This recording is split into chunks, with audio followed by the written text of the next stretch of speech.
Meski di tengah pandemi COVID, Palembang terus berbenah untuk menjadi kota wisata. Hal ini diwujudkan dengan dimulainya pembangunan destinasi wisata baru Sungai Sekana Lampidaru yang akan menelan dana 380 miliar rupiah. Diduga akibat menolak membuka info seorang pasien. Tak terima telah difitnah sebagai pelapor dan dipermalukan. 4 tersangka dari 20 orang pelaku komplotan. Pertamina pastikan stok BBM dan LPG. Palembang Baru TV. Kami Lukas, aktual, independen, dan terpercaya.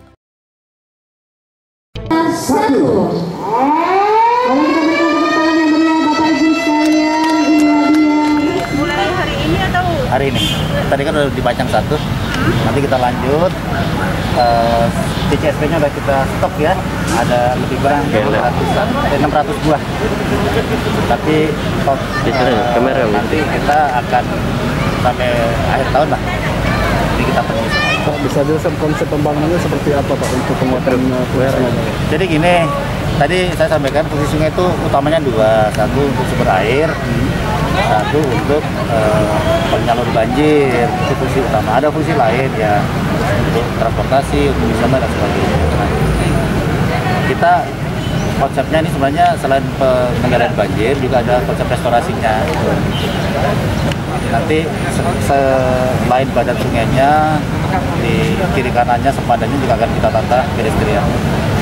Tapi dalam rangka restorasi ini kami nggak bisa sendiri ya, tentunya juga rekan dari kota juga sangat dominan, terutama kalau itu kaitannya dengan kualitas air gitu.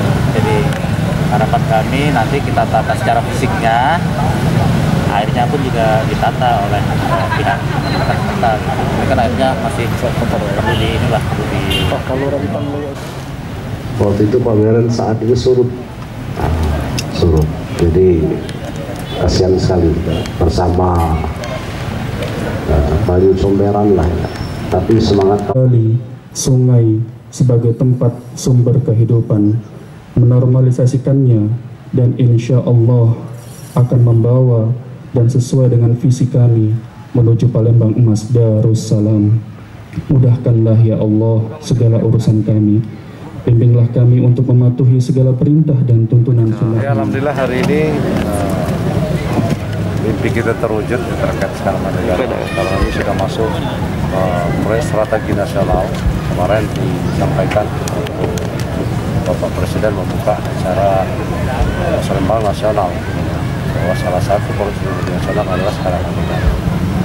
Ini sungai yang panjangnya 11,7 km yang tujuan adalah sebagai pengendali banjir, kemudian pengembalian fungsi, kita kembalikan fungsinya kita restorasi. Kemudian juga nanti sebagai ikon Kota Palembang sudah barang tentu menjadi destinasi yang baru bagi masyarakat Kota Palembang. Dan harapannya yang paling penting adalah bahwa pembangunan ini akan bermanfaat bagi masyarakat, terutama yang ada di sekitar. Untuk itu, atas nama pemerintah kami mengucapkan terima kasih kepada semua pihak yang telah berupaya sehingga pembangunan Sekana Lampidaru ini. Dari Palembang, Sumatera Selatan, reporter Jane Fitria, kameramen M. Fabriansyah, Palembang Baru TV mengabarkan.